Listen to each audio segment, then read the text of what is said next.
That feeling when you finally start earning more money, I know, you're on top of the world, right? Everything at that point feels possible.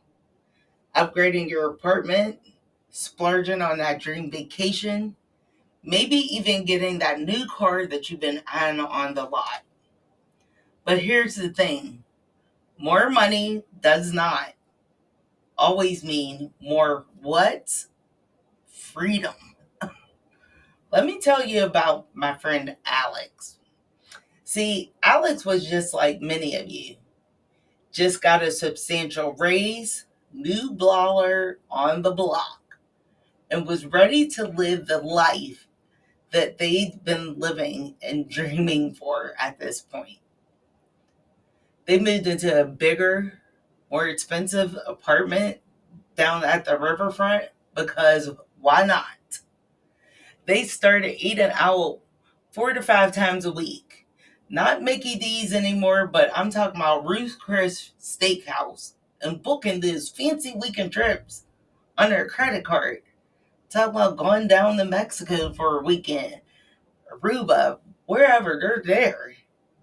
New job, new phone, new clothes, don't care. It all felt like part of the celebration. They're celebrating success. So at first, everything felt super amazing. I'm talking about felt so good from the top of their head to the bottom of their feet. But then the bills started piling up, right? And Alex realized that their paychecks were disappearing faster than ever. Sound familiar? That's sneaky trap we're going to break down today. You need to know what happened to Alex and how they turned it around and what you can do to avoid falling into the same trap. So let's break down Alex's journey into 3 stages so you can see exactly how this happened. And more importantly, how to stop it. So what happened was Alex moved into a bigger apartment thinking, I can afford this now. And then when Alex started dining out 4 to 5 times a week, Alex thought, I deserve to treat myself. And booking those few weekend getaways, it wasn't a big deal, which is what Alex thought. I'm making more. You know, I'm making more money. But the reality, all these upgrades that felt super small and minute, when you put them together, they added up faster than lightning, right? Suddenly, the extra income didn't feel so extra anymore. And then Alex fell into the emotional trap. Spending felt like freedom at first, but then all those huge bills that Alex created, all that new stress, anxiety, and depression that Alex felt, justifications like, I've worked so hard for this, came to Alex's mind. You know, that became the norm for every single splurge that Alex decided to venture on. But the reality, Alex wasn't feeling successful at this point. Alex started feeling stuck. No savings and mounting credit card debt. You know how much interest is right now? So we're at the stage where Alex finally gets a wake up call. Because Alex's shiny new car broke down. Alex was hit with a $2,000 repair bill. And remember, I said that Alex didn't have anything in their savings. The repair went on a credit card. And then that's what Alex thought. How, how is it that I'm making more money, but I'm still broke? The reality, two words: lifestyle inflation. And it silently had drained all of Alex's progress. Now, let me explain how my friend Alex turned all this around. See, Alex didn't just stay stuck, they took control of their finances. Here's exactly what they did to turn things around, step by step. First, track every single dollar. See, what Alex did is wrote down every single expense for the month. No judgment, just facts. No judgment needed. I'm just giving you facts. See, from the lattes at Starbucks that I like to talk about all the time to the $15 streaming subscriptions, Alex began to track it all. And I'm going to tell you why that matters. Because if you see those numbers or you see wording on paper, that gives you the clearest reality check there is to give. Because it shows you exactly where your money is going. And you need to know that in all aspects of life. Cut back on non essentials. Alex did. All those daily coffee runs, Boyd did replace with home brewed coffee. Sounds reasonable to me. Premium cable, gone. Replaced with one streaming app, Netflix, Hulu, one. That's all that matters. And eating out 4 to 5 times a week was absurd in the first place. I know, I said no judgment, but okay, go off. But the cut back to once a week instead of that amount of time was tremendous amounts of money going back into Alex's wallet. So why it matters is because those type of small adjustments actually freed up hundreds of dollars each month for Alex.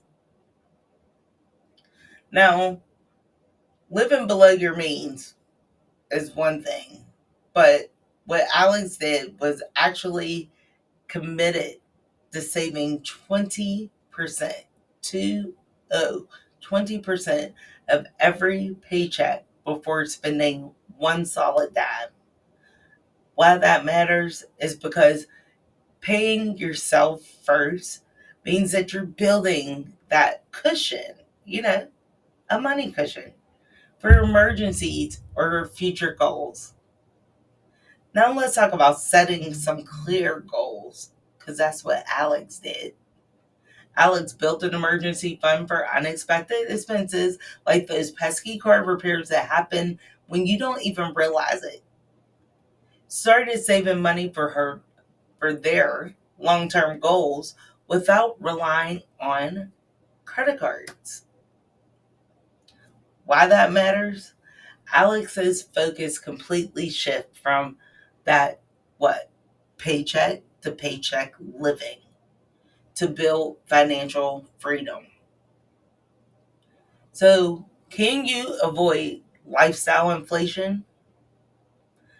Now that you've seen Alex's story, here's how you can avoid the same trap and take control of your finances. So, you have to have an actionable step to get to where you're trying to go. You have to track where your money goes. This is how you're going to do it. For one solid month, you're going to write down every single expense. You can use your notebook or an app. It doesn't matter. Track it all. Why it matters? You'll be shocked at how much money leaks out on small, forgettable expenses. Maybe you like to order my hand soap every month as an expense, but I do encourage you to wash. So find those leaks and fix them, okay? Find the leaks, fix them. I'm going to tell you a very simplistic way of finding and fixing. Because you have to ask yourself, is this a need or is it a want? Very simple. Do you need it or do you want it?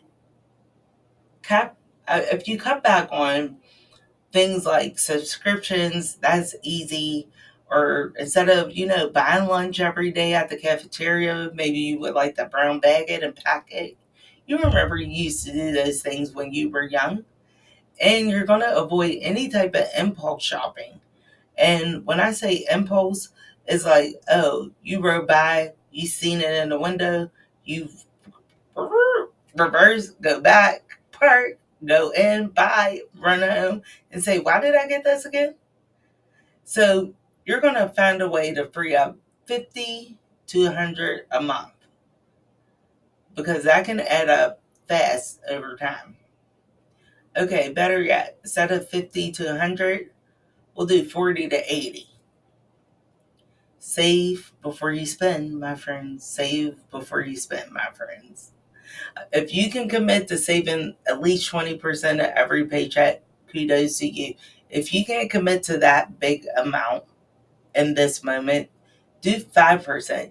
You have to do what's tangible, right?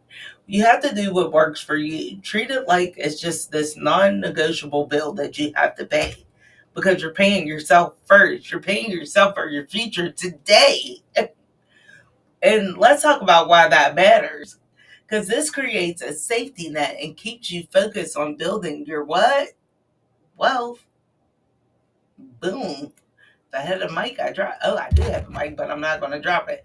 So if you set some clear financial goals by writing everything down, whether it's saving for a house, paying off your debt, you want to build that emergency fund, you have to have some clear, precise plan to what it is that you want to do and how you want to do it in order to get closer to every single dream. So the bottom line is financial freedom, right? The bottom line is to be empowered. That sounds like what? A resolution. So here's the big takeaway. More money doesn't mean more what? Freedom. It does not. It's what you do with it that actually matters. So if you're upgrading your lifestyle every time your income grows, big mistake. Because that way you will be what? Stuck like Chuck in that same cycle. You do not want to get accustomed to that. But if you're intentional with your monies, you can build savings. You can build them for emergencies. You can pay off debt. You can avoid any unnecessary stress that you do not want to have in your life. You want to have the freedom to live. You want to have a freedom to live the life that truly was designed for you. See, Alex turned things around, and I'm talking about 360 degrees, turned it around. And so can you. It's not about being what, as I always say, it's not about being perfect. It's about being intentional. It's about starting small to get to big. So now we should reflect on the following questions and drop your comments in the chat. Have you ever fallen into lifestyle inflation? If so, what was the trap? What was your wake up call? I love to hear all your comments in the chat. And if you're ready to take control of your money, your checkbook, your finances, and everything that consists of your money, you're going to want to continue to come back and hang out with me over here on what? Whose Tea TV, where we are here to find out whose tea is it really? Because right now, I appreciate you guys helping me keep it real and helping out with what? The glow up. We're glowing up financially and beyond. Like, share, subscribe. Like, share, subscribe.